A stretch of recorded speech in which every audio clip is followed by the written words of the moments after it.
لڑکی والوں کی طرف سے نکاح کے موقع پر کوئی دعوت نہیں، قطعاً ثابت نہیں۔ شادی کی دعوت صرف ایک ہے اور وہ ولیمہ ہے، صرف ایک۔ اور دیکھیے ولیمہ کیوں ہے؟ لڑکا جو ولیمہ دیتا ہے اس لیے کہ اس کا گھر آباد ہوا ہے، اس کے ہاں اصل خوشی ہے۔ لڑکی والوں کے ہاں خوشی نہیں ہوتی۔ زیادہ سے زیادہ آپ کہہ سکتے ہیں سائی آف ریلیف، کہ ایک ذمہ داری کا بوجھ تھا آج وہ اتر گئی، اللہ کا شکر ہے، بس خوشی ہو سکتی ہے۔ گھر سے بچی نکل رہی ہے، کوئی جانور بھی 6-7 سال آپ کے یہاں رہ جائے تو آپ کو اس سے کتنا انس ہو جاتا ہے۔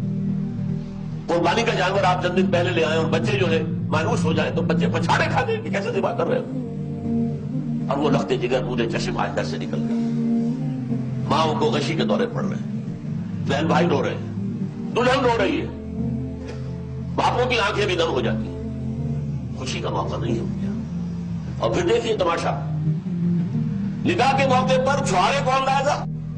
لڑکے والے، اور مرغ پلاؤ کس سے کھائیں گے؟ لڑکی والوں سے۔ تو ذرا عقل کے ناخن لو، جو تمہیں مرغ پلاؤ اور متنجن کھلا سکتا ہے وہ چھوارے نہیں بانٹ سکتا۔ یہ کیا ہے؟ یہ وہی ہے ہندوانہ پس منظر اور ہمارا اسلامی پس منظر، دونوں یہاں گڑبڑ ہو گئے۔ اور اس کے ضمن میں آپ کو ایک خوشنوی کے طور پر یہ بات بتا دوں کہ میوات کے علاقے میں جو مسلمان رہتے تھے، جہاں شدی کی تحریک شروع ہوئی تھی اور جس کی اصلاح کے لیے پھر تبلیغی جماعت کا آغاز ہوا، وہاں وہ لوگ تھے کہ جو کبھی بڑے بوڑھے کسی ان کے آباء و اجداد میں سے کسی مسلمان صوفی ولی اللہ کے ہاتھ پر ایمان لے آئے، لیکن نہ تعلیم نہ تربیت، کلمہ ہی نہیں آتا تھا، اس لیے کلمہ جماعت کہتے تھے اس کو، تبلیغی بات کو کلمہ پارٹی، جا کے کلمہ سکھاتے تھے لوگ۔ ان کے ہاں سنا ہے نام بھی ایسے ہوتے تھے، آدھا ہندو نام آدھا مسلمان نام۔ وہ لاہور میں ایک بزرگ بھی ہے جن کا کہ دوست بھی ہوتا ہے، مادھو لال حسین، بڑے بزرگ۔ شادی میں کیا کرتے تھے؟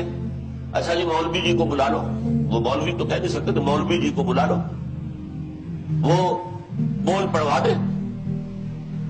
لیکن یہ صرف کہنے سے میں نے قبول کیا، یہ دکھا ہو گیا، بندر بن گیا، کوئی بات نہ ہوئی۔ اب پھیرے بھی ڈلواؤ، پھیرے میں پتہ چلتا ہے کہ بن گئے یہ دونوں، اس لیے دونوں کے کپڑے کے اندر گرہ لگائی جاتی ہے، اور وہ گرہ لگا کر وہ 7 پھیرے جو ہے وہ جب لیتے ہیں سب کے سامنے، معلوم پکی گرہ لگ گئی ہے، ورنہ اس سے پہلے تو یہ بول جو ہے 2 بول، ان سے کیا ہوا؟ لہذا نکاح کے موقع پر چھوارے لاتا ہے لڑکے والا اور پھر دعوت کھاتے ہیں لڑکی والوں سے، نہ انتہائی نامعقول بات۔ میں نے عرض کیا نا کہ خوشی ہے، دعوت ایک ہے ولیمہ، اس کے لیے حضور نے اتنی تاکید فرمائی، اولمو، یہ احادیث ہے، اولمو ولو بشاۃ، ولیمہ ضرور کرو چاہے ایک ہی بکری ہو تمہارے پاس۔ اور یہ عرب میں مفلس ہونے کی سب سے بڑی علامت تھی، وہاں تو بیڑے اور بکریاں پالتے تھے، ریوڑ ہوتے تھے، ایک ہی بکری ہے تو وہی ذبح کرو، گوشت پکاؤ کھلاؤ۔ یہاں تک دعوت، اذا دعی احدکم للولیمۃ فلیاتھا، جب تم میں سے کسی کو ولیمے کی دعوت دی جائے ضرور جائے۔ اس سے آگے دیکھیے، اور اس میں توازن جو ہے ہماری دین میں اور حضور کے فرمودات میں، اس کا ایک نقشہ سامنے آتا ہے۔ بے سب طعام و طعام الولیمہ، ولیمے کا کھانا برا کھانا ہے، کیوں؟ اس میں غریبوں کو نہیں بلایا جاتا، یہ ظاہر بات ہے۔ یہ مسلی کھلانے کے لیے تو ولیمہ نہیں ہوتا، ولیمہ تو ہوتا ہے اپنے دوستوں کو، آپ کو، رشتہ داروں کو، خرابتداروں کو شریک کر دینا۔ لیکن اس کے باوجود، اسی حدیث کا ٹکڑا، اس کے باوجود میں تم سے کہتا ہوں کہ جسے بلایا جائے اگر وہ نہیں جائے گا تو وہ اللہ اور اس کے رسول کے حکم کی خلاف ورزی کرے گا۔ یہ تاکید ہے، اور یہاں تک تاکید ہے اگر تمہارے کسی بھائی نے نکاح کیا ہے اور اس کے پاس کچھ نہیں ہے ولیمے کے لیے، اپنے گھر سے کھانا لے جاؤ اور اس کے ساتھ جا کر بیٹھ کر کھا لو، سیلیبریٹ کرو۔ سیلیبریٹ کرنے کی ایک سمبل ہے یہ، اس کی ایک علامت ہے۔ اب آپ سوچیں، جس نبی نے دعوت ولیمہ پر اتنی تاکید ہمیں کی ہے، اگر لڑکی والوں کی طرف سے نکاح کے موقع پر دعوت میں بھی کوئی خیر ہوتا تو وہ ہمیں نہ سکھاتے، نہ بتاتے، کیا بخل سے کام لیتے؟ ہاں، اس زمن میں میرے علم میں بات آئی کہ سعودی عرب میں یہ مسئلہ ہو رہا ہے، وہاں بھی مسجد میں نکاح نہیں ہوتا، لڑکی والے کے گھر جا کر، اور دعوت بھی ہوتی ہے، لیکن اس دعوت کا سارا خرچہ لڑکے والے دیتے ہیں، پورا خرچہ، اور اسے وہ ولیمۃ العرس کہتے ہیں۔ اسی کو ولیمہ کہتے ہیں. میں نے جب تحقیق کی حدیث سے تو یہ بھی ہے، اگرچہ عام یہی ہے کہ ولیمہ خلوت صحیحہ کے بعد دولہا اور دلہن کی ایک ملاقات ہو جائے اس کے بعد ہونا چاہیے، بہتر یہ ہے.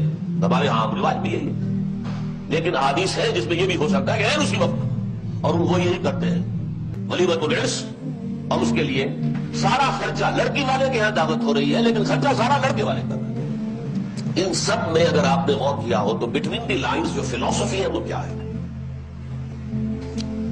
وہ فلسفی یہ ہے کہ شادی کے معاملے میں لڑکی والے پر کسی ایک پیسے کا بھی بوجھ نہ ہو. لڑکی والے نے، ماں باپ نے بچی کو پالا ہے، پوسا ہے، وہ تعلیم دلائی ہے، وہ تہذیب دی ہے، اب وہ لڑکی آپ کے حوالے کر رہے ہیں. بے شرمی ہے، انتہائی بے غیرتی ہے کہ آپ مزید کو طلب کریں. سارا بوجھ لڑکے والے پر، جب اس کا بات ہو رہا ہے مہر وہ دے گا، ولیمہ وہ کرے گا، نان نفقے کا ذمہ دار وہ ہوگا، لڑکی والے کا خرچ ختم. نہ اس کے گھر میں بارات آنی ہے، نہ اسے کوئی شامیانے لگانے ہیں، نہ اسے کوئی دعوت کام دینی ہے، نہ اسے چھوارے تقسیم کرنے ہیں. چھوارے میں لڑکے والے تقسیم کریں گے. مہر دینا ہے لڑکے والے. لڑکی والے پر ایک پیسے کا بوجھ نہیں آنا چاہیے. یہ ایک انتہائی انقلابی تصور ہے جو میں آپ کے سامنے پیش کر رہا ہوں اور دلائل کے ساتھ پیش کر رہا ہوں. یہ فلسفہ ہے اسلام کا، معاشرت کا، کہ شادی بیاہ کے اندر لڑکی والے کے اوپر کوئی بوجھ نہ ہے. اب آپ سوچئے کہ کسی کے 4-5 بیٹیاں ہو جائیں، اسے جو رات کی نیند حرام ہو جاتی ہے، کوئی ضرورت نہیں ہوگی. اسے اپنی بچیوں کی شادی کے لیے کوئی فکر مند ہونے کی ضرورت نہیں ہے. اسے کوئی خرچہ نہیں کرنا ہے، خرچہ لڑکے والے کریں گے.